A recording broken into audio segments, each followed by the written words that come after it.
Hi guys, welcome or welcome back. If you don't know me, hi, my name is Morgan. I am an autistic human being and I like to share my life on the internet. I'm really excited about today's video because it is a topic that I've been wanting to make a long form YouTube video about for a long time, and I've just been trying to find the right words and lived experiences to share. But today we're going to be talking about masking your autism through femininity. And this is something that I did as an undiagnosed autistic teenager, and something that I know a lot of other undiagnosed autistic women have experienced. So let's get into it. But before we do, I just need to tidy up my desk really quick because it's quite a mess. I'll show you. It'll give you a glimpse into my life, because this is both my crafting desk, my working desk, and just the desk that I throw things on in my room.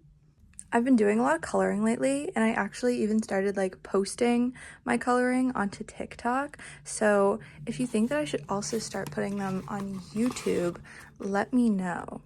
This is my current knitting whip. It's gonna be a sweater, and I'm hoping that it's done before it gets too warm so that I can actually wear it before next winter. Oh, I just got a bunch of packages recently. I'm going on my first hosted neurodivergent group trip, and I bought these little energy pins so that people can communicate to each other like how much social battery they have, which is super cool. And then Loop, I love Loop, they sent me their new Loop switches, and I'm gonna make a TikTok video about these.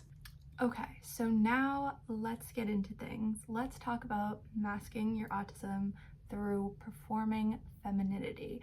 I'm going to be talking about this from my perspective and what I believe was the root cause of things and how things played out in my life. But obviously it can be different for other people. Growing up undiagnosed autistic, a lot of the times you don't even feel like a human being. And that was definitely the case for me. I didn't feel like a human. I didn't feel like I fit into the world. I didn't feel like I did things or thought the way that everybody else did. I didn't even care about the fact that I was a girl. I was just trying to be a human. I'd probably say middle school, I started to notice things like hierarchies, beauty standards, trends, the patriarchy, all of these things, but I didn't have the words to describe them. I didn't have the vocabulary. I didn't have the understanding. And I was also such a confused little undiagnosed autistic person that didn't know anything about anything. I couldn't piece the world together, but I noticed those things. And I tried to fit in through those patterns that I noticed. And that is where the masking through femininity kind of comes in. In 6th grade, I have a very specific memory of this happening where all of a sudden one day I just kind of looked around the hallway at school and noticed that all of the girls were wearing variations of the same thing, which is, trends and beauty standards. But that I didn't know that as a little undiagnosed autistic. This was the first time I had noticed this in my life, and I was like, oh my gosh, why does everybody have these brown tall boots with little socks sticking out of the top? And why is everybody wearing a half up, half down hairstyle with a big bow in the back? This was 2013, 2014, if you were wondering. But I was so confused. I was like, where was this memo? Who told us that we were all supposed to be dressing like this? Am I supposed to be dressing like this too? Like, it was like a light bulb went off in my head that like people cared about how other people looked, people attempted and put effort into following trends and looking like everybody else, and it just blew my mind away. I was like, whoa, hang on, I don't fit in with everybody else. People tend to think I'm weird. Is maybe the problem like my clothes and like how I look? To my brain, that was a logical conclusion, not the fact that I was undiagnosed autistic and behaved socially completely different from everybody else. I thought, oh, everybody dresses like that, and I don't fit in. If I dress like that, I'll fit in. And that is when I started masking through my appearance. I started wearing clothes that were physically uncomfortable to my body because that was what was popular. That's what was in style. I started experimenting with makeup and wearing makeup every day, which is something that, I don't know if you can tell, I don't wear makeup anymore because I hate the way that it feels on my skin, but I would endure that discomfort every day because I wanted to blend in. I wanted to look like everybody else. I also started straightening my hair. My hair is actually very curly, but it's damaged now because of how many years I spent straightening it every single day, and I put so much emphasis on the way I looked because deep down I knew that my social struggles and my communication struggles and my personality wasn't going to be enough to like carry me through, and that I needed so badly to blend in with other people if I wanted to be quote unquote like socially successful. And this masking through my appearance definitely harmed me in a lot of ways, in various levels. You know, I talked about my hair, about how it's permanently damaged from straightening it for years.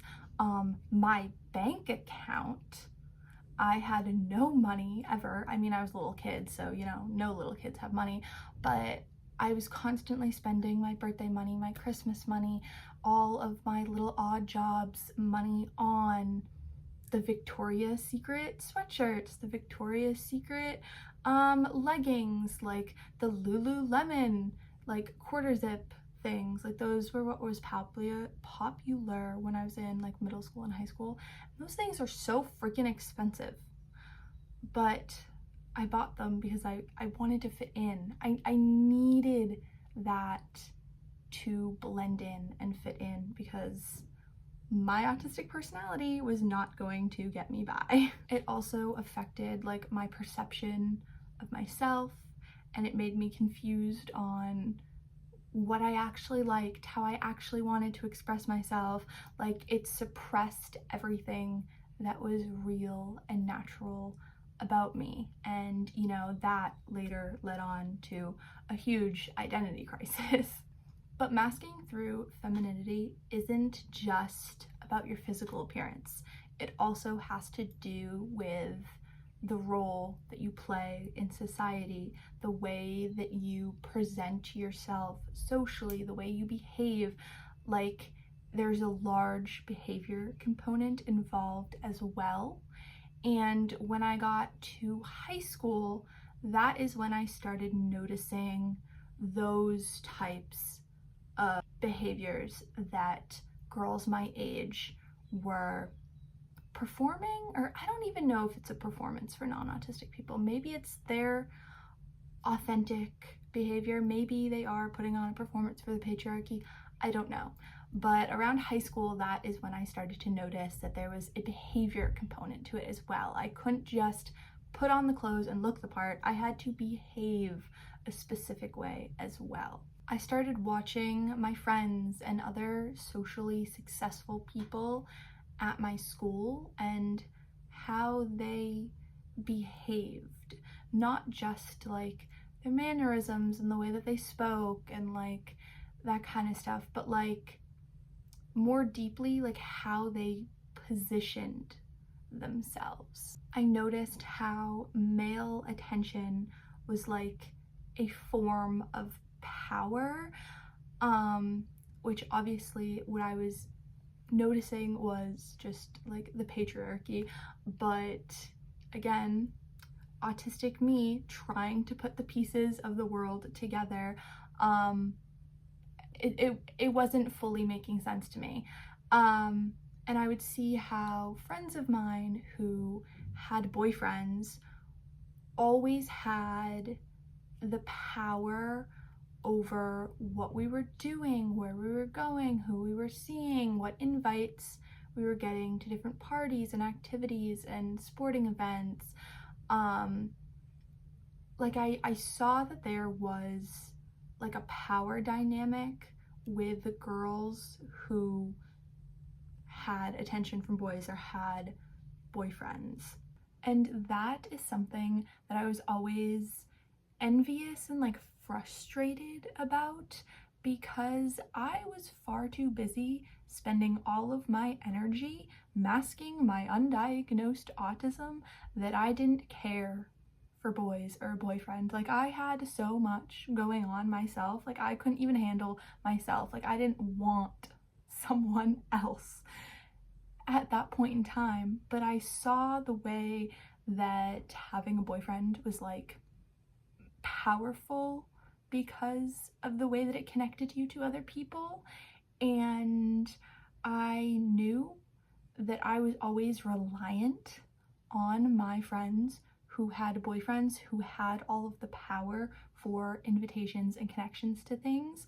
And I also knew that they didn't care for me all that much, and that I was reliant on them including me, and I wasn't always included, and that bothered the crap out of me. I wanted to have a little bit of that power, but I didn't want a boyfriend. I noticed how the style of clothing and the way that people dressed changed from middle school to high school, and that was a big adjustment for me, because I was like, whoa, I finally figured out all the trends. I finally figured out, you know, the uniform of what I should be wearing. Why are we now changing it? But it was slowly changing as we got older and into high school, because it stopped being like cute teenage girl, like experimenting and dressing for yourself, and it turned into dressing for the attention of men. So with the transition of middle school to high school, I went from someone who was weird, quirky, didn't fit in, socially didn't fit in, didn't really look the part, like absolutely did not fit in at all, to someone who was still weird, quirky, socially not all there, but I looked the part. I fit in physically enough to be invited, but not enough to be accepted. And so during that time, that is when I realized, like, oh, okay, I may not be able to act the part. Like, my social skills are not there. They suck. People think I'm weird. That's never going to change, even though I'm putting all this effort into trying to be better at socializing. But I kind of fit in with the way that I look and the way that I dress. And if I just really, really focus on it and continue to perform, that will kind of get me by. So I turned into kind of like a shell of a person. I didn't want to share my personality with the world, because in my experience, it was always received negatively.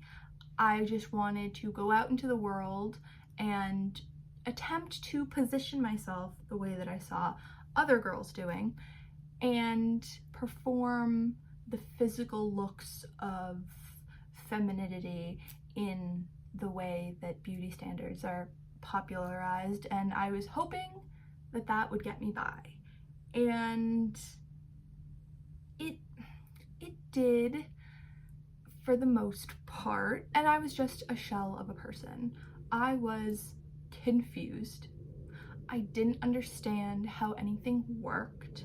I was noticing things like the patriarchy and the beauty standards and the trends and all of those things like come into play, but I couldn't see the big picture. I couldn't fully understand what was going on, and I didn't have the mental space in my brain to figure it all out because I was trying so hard to act like a human. Like I was just putting all of my energy into being a human that I couldn't think more critically about my position in the world and all of the different dynamics that were at play and like what was actually happening. And during all of that time of hiding my autism through performing this femininity, I never felt like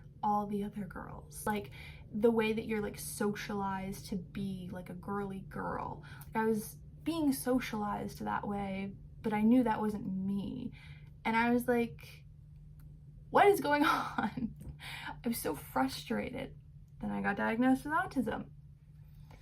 And suddenly my whole world made sense. I was like, oh, autism. Oh, hierarchies. Oh, I didn't realize that being autistic, I don't fully understand hierarchies. That's what was happening? Oh, that makes sense.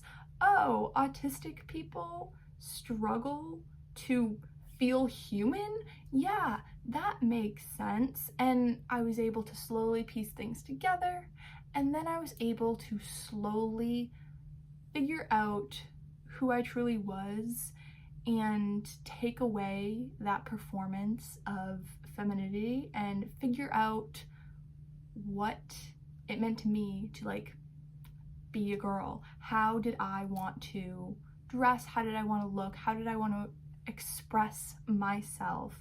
And I stopped wearing makeup. I stopped straightening my hair. I started dressing in what felt good to my body and also just like looked somewhat visually appealing. And by doing all of that, suddenly I was like, oh, okay, yeah, I understand like being a girl now.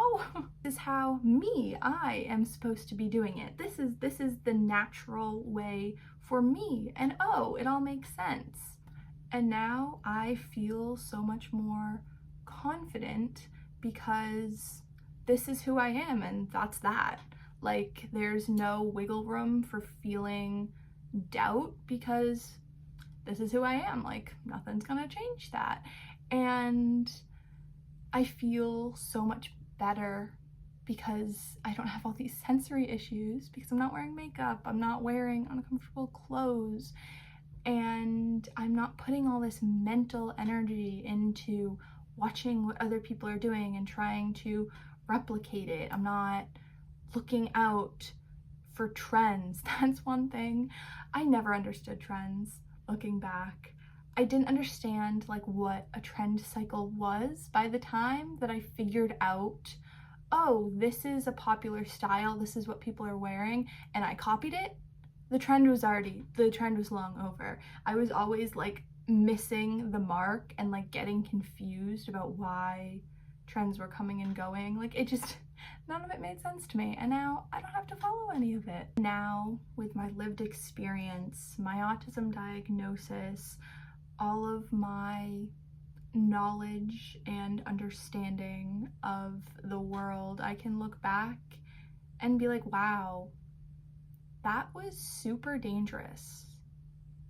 Like being undiagnosed autistic and being a girl, that was dangerous because the only way in my mind, and I know for a lot of other autistic girls, the only way to fit in is to mask through femininity, through various, ways and degrees.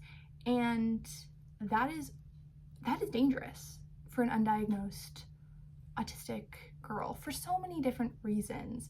It can lead to serious mental health issues, eating disorders. It can put you in dangerous situations because you are not understanding the dynamics at play. And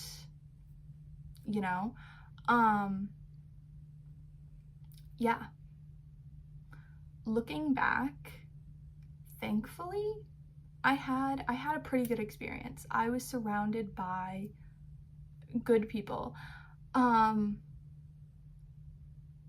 But yeah, being an undiagnosed girl is super dangerous. And I guess the moral of the story for all of this is that diagnoses, getting an autism diagnosis is important. The information of you are autistic is extremely important for every autistic person. And there are so many people who walk throughout this world not knowing that they are autistic, and it's dangerous. It's dangerous to not know.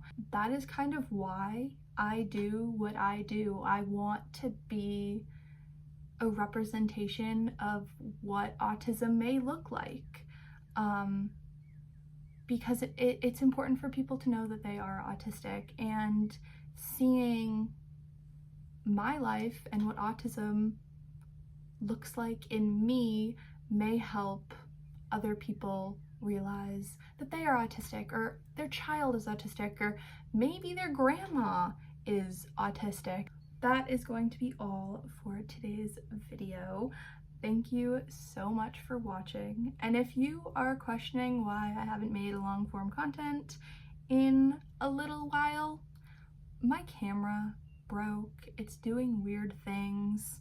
I was trying to fix it for a while, then kind of forgot about long form content, and now I'm attempting to film on my phone. So hopefully I am back. Thank you so much for watching, and I'll see you guys in the next one.